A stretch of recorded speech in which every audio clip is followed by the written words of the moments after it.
Silver is back, baby. Oh yeah, $30 silver is here again. Let's talk about what happened today as we explore.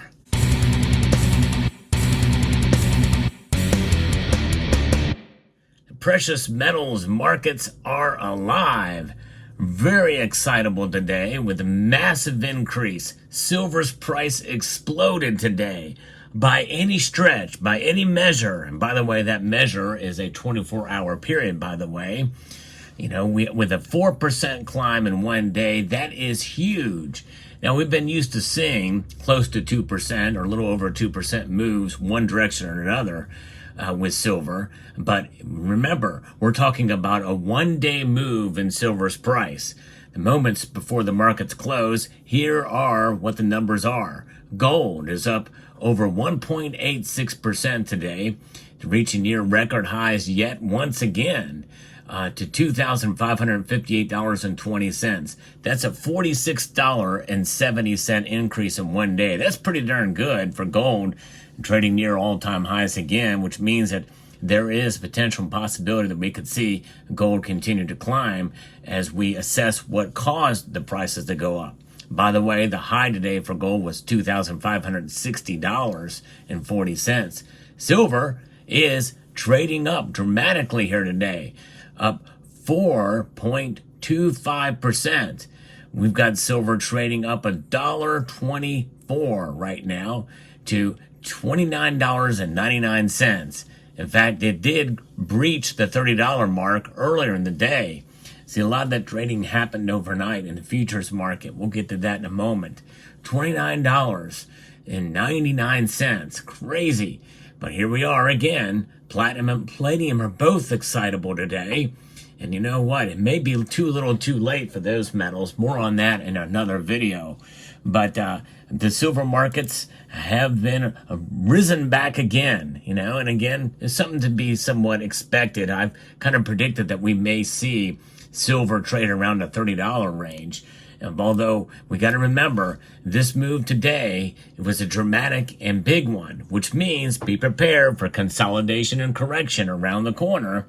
Silver rallied rather significantly during the early hours on Thursday with high volume as the futures market jolted to the upside after what we saw with the European Central Bank rate cuts rather aggressively and unanimously.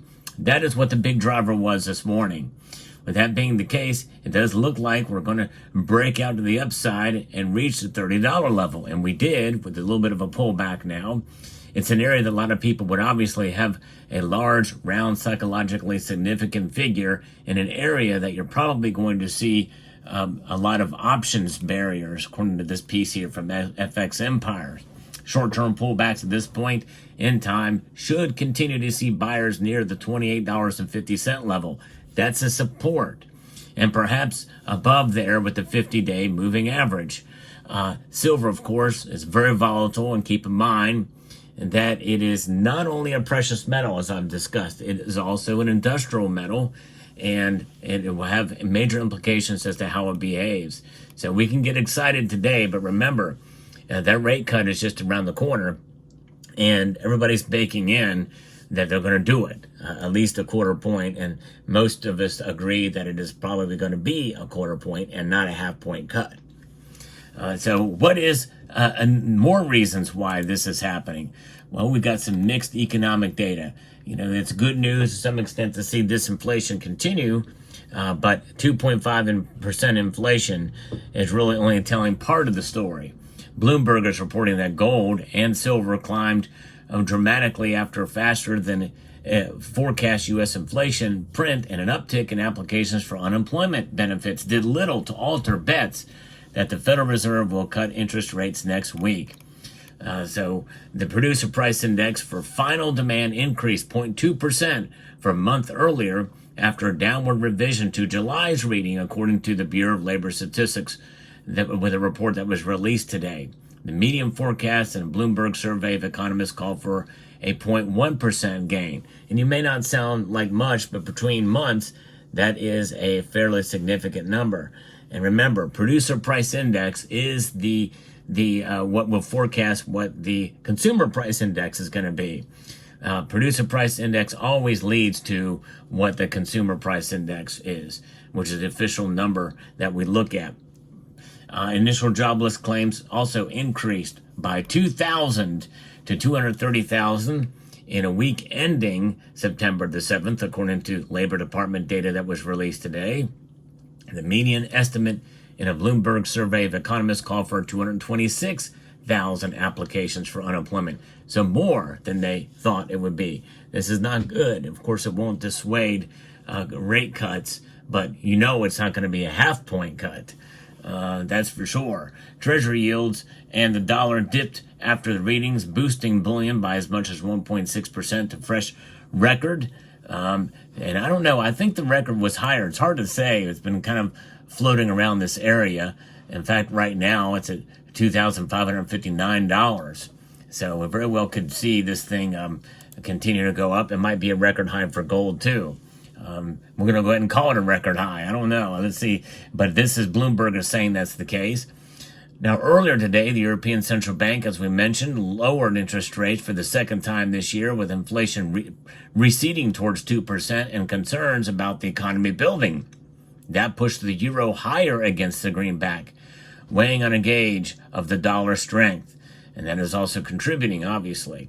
A cocktail comprising of the ECB rate cut, small pickups in jobless claims, and a PPI has been enough to send gold to a fresh record high, according to Ole Hansen, head of commodity strategy at Saxo Bank.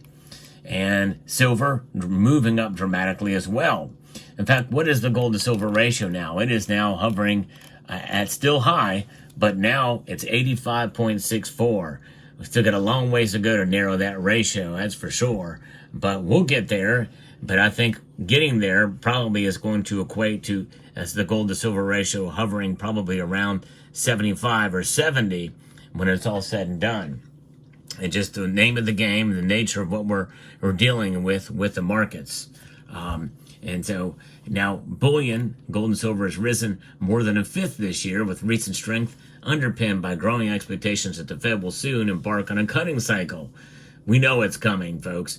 Strong central bank buying and robust demand in the over-the-counter market have also helped the precious metals rally. Now, with the jobs suffering more than they thought, it has changed the metrics of the CME watch tool, and I'm going to go over that with you right now. Remember, I last reported on this was over 85% thought that they were going to cut rates by a quarter point. That's 25 basis points. That has now shifted downwards to 69%. That's a pretty big shift and move, with 31% now saying that, hey, we are going to cut rates. They are going to cut rates by a half a percentage point. I still don't see that happening. And unless those numbers move much closer to 50-50, likely we're going to see a correction in these markets. But, tomorrow will be a pretty important day in the precious metals space. Watch. What happens tomorrow is usually on Fridays, as we've seen, with the exception of maybe three tops. Three, that's right, only 3 times for the past couple of months, we've seen big, huge smackdowns in the price of silver. Now, what does that mean? That means that typically, especially now, it would be all for it, considering there's a correction in the markets. People feel they're overbought in gold and silver, and so they're going to take a little bit of profits, the measly profits they've made here now, and sell off. And it usually happens with a smackdown. Of course, some people equate it as well to some sort of price suppression by the big banks out there, and that very well could be the case. You never know. I'm open-minded to every possibility, but notwithstanding, if that does occur, well, watch out for lower prices. What would those lower prices look like? We're talking maybe silver trading around the high $28 range, maybe $28.70 or something like that. Gold could fall back down to perhaps $2,500 or maybe just a little bit below that. That'd be a dramatic move downward, maybe 25.10, maybe somewhere thereabouts, if we see that occur tomorrow. But on the other hand, these prices very well may stay in place tomorrow, which means we have a weekend with silver resting near $29.99 or $30 an ounce. That move very well could solidify a potential that we might start to see a $30 silver become the norm once again. And of course, I say that with the utmost cautious optimism with that regard. But this is just it's one of those things. You never know with silver moving up dramatically like it has. In one day, anything is possible that could be coming down the pike tomorrow and into the weekend. Of course, then come Sunday when the markets open up in Asia.